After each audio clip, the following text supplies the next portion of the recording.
La genealogía de la moral, por Friedrich Nietzsche. 70. Tratado tercero. ¿Qué significan los ideales ascéticos? 20. Pero ya se me habrá comprendido. ¿No es cierto que, tomadas las cosas en conjunto, hay bastante razón para que nosotros los psicólogos no podamos liberarnos hoy en día de una cierta desconfianza respecto a nosotros mismos? Probablemente también nosotros somos todavía demasiado buenos para nuestro oficio. Probablemente también nosotros somos todavía las víctimas, el botín, los enfermos de ese moralizado gusto de la época, aunque nos consideremos también como despreciadores del mismo. Probablemente también a nosotros nos infecta todavía ese gusto. ¿Contra qué ponía en guardia aquel diplomático cuando hablaba a sus congéneres? Sobre todo, señores, desconfiemos de nuestros primeros movimientos. Decía, son buenos casi siempre. También todo psicólogo debería hablar así a sus congéneres. Y con esto volvemos a nuestro problema, el cual, en efecto, exige de nosotros cierto rigor, cierta desconfianza, en especial contra los primeros movimientos. El ideal ascético al servicio de un propósito de desenfreno del sentimiento. Quien recuerde el tratado anterior podrá adivinar ya en lo esencial el contenido, condensado en esas 12 palabras de lo que ahora vamos a exponer. Sacar al alma de todos sus quicios, sumergirla en terrores, escalofríos, ardores y éxtasis, de modo que se desligue como fulminantemente de toda pequeñez y mezquindad propias del desplacer, del letargo, del fastidio. ¿Cuáles son los caminos que conducen a esa meta? ¿Y cuáles son los más seguros?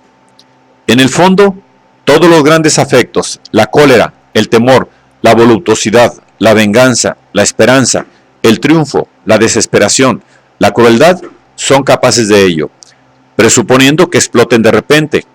Y en realidad, el sacerdote ascético ha tomado a su servicio, sin reparo alguno, a toda la jauría de perros salvajes que existen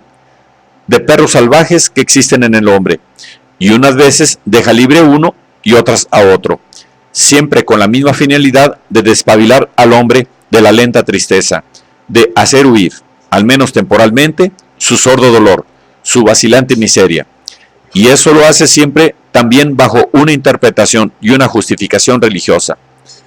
Todo desenfreno sentimental de ese tipo se cobra su precio, como es obvio, pone más enfermo al enfermo, y por esto esa especie de remedios del dolor es, juzgada con medida moderna, una especie culpable.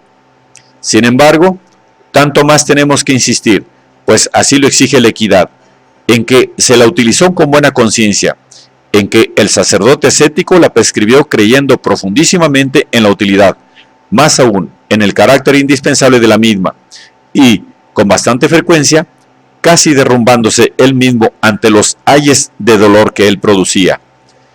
Digamos asimismo que las vehementes revanchas fisiológicas de tales excesos, e incluso acaso las perturbaciones espirituales, no contradicen propiamente en el fondo al sentido global de esa especie de medicación, pues, como antes mostramos, esta no tendía a curar enfermedades, sino a combatir el desplacer de la depresión, a aliviarlo, a adormecerlo. Semejante meta se alcanzaba también así. El principal ardid que el sacerdote ascético se permitía para hacer resonar en el alma humana toda suerte de música arrebatadora y extática consistía, lo sabe todo el mundo, en aprovecharse del sentimiento de culpa. La procedencia del mismo la ha señalado brevemente el tratado anterior, como un fragmento de psicología animal, como nada más que eso. En él, el sentimiento de culpa se nos presentó, por así decirlo, en estado bruto. Solo en manos del sacerdote, ese auténtico artista en sentimientos de culpa llegó a cobrar forma. ¡Oh, qué forma! El pecado, pues así habla la reinterpretación sacerdotal de la mala conciencia animal, de la crueldad vuelta hacia atrás, ha sido hasta ahora el acontecimiento más grande en la historia del alma enferma. En el pecado tenemos la estratagema más peligrosa y más nefasta de la interpretación religiosa. El hombre, sufriendo de sí mismo de algún modo, en todo caso de un modo fisiológico, aproximadamente como un animal que está encerrado en una jaula, sin saber con claridad por qué y para qué, anhelante de encontrar razones, pues las razones alivian, y anhelante también de encontrar remedios y narcóticos, termina por pedir consejo a alguien que conoce incluso lo oculto, y he aquí que recibe una indicación. Recibe de su mago, del sacerdote ascético, la primera indicación acerca de la causa de su sufrimiento. Debe buscarla dentro de sí, en una culpa, en una parte del pasado. Debe entender su propio sufrimiento como un estado de pena. El desventurado ha escuchado, ha comprendido. Ahora le ocurre como a la gallina en torno a la cual se ha trazado una raya. No vuelve a salir de ese círculo de rayas. El enfermo se ha convertido en el pecador. Y ahora no nos libramos del aspecto de ese nuevo enfermo. El pecador, durante algunos milenios, ¿nos libraremos alguna vez? Mírese a donde se mire, en todas partes aparece la mirada hipnótica del pecador, que se mueve siempre en una sola dirección, en dirección a la culpa, considerada como causalidad única del sufrimiento. En todas partes, la mala conciencia, esa bestia horrible, para decirlo con palabras de Lutero, en todas partes, el pasado rumiado de nuevo, la acción tergiversada, los malos ojos para cualquier obrar. En todas partes, el querer malentender el sufrimiento, convertido en contenido de la vida, el reinterpretar el sufrimiento como sentimientos de culpa, de temor, de castigo. En todas partes, las disciplinas, el cilicio, el cuerpo dejado morir de hambre, la contrición. En todas partes, el pecador que se impone a sí mismo el suplicio de la rueda cruel de una conciencia inquieta, enfermizamente libidinosa. En todas partes, el tormento mudo, el temor extremo, la agonía del corazón martirizado, los espasmos de una felicidad desconocida, el grito que pide redención. De hecho, con este sistema de procedimientos se consiguió superar de raíz la vieja depresión, la vieja pesadez y la vieja fatiga.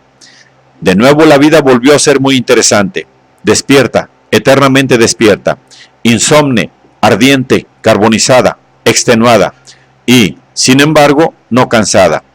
Así es como se conducía el hombre, el pecador, iniciado en esos misterios. Ese viejo y gran mago en la lucha contra el desplacer, el sacerdote ascético, evidentemente había triunfado. Su reino había llegado. La gente no se quejaba ya contra el dolor, sino que lo anhelaba. Más dolor, más dolor. Así gritó durante siglos el anhelo de sus discípulos e iniciados.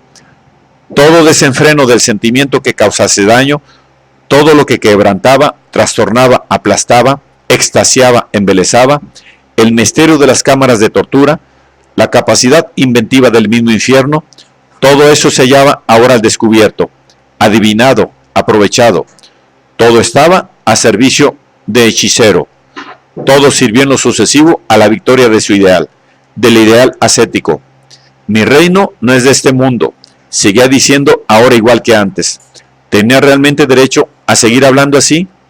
Goethe afirmó que únicamente existen 36 situaciones trágicas. Esto permite adivinar, aunque no supiéramos ninguna otra cosa, que Goethe no fue un sacerdote ascético. Este conoce un número mayor.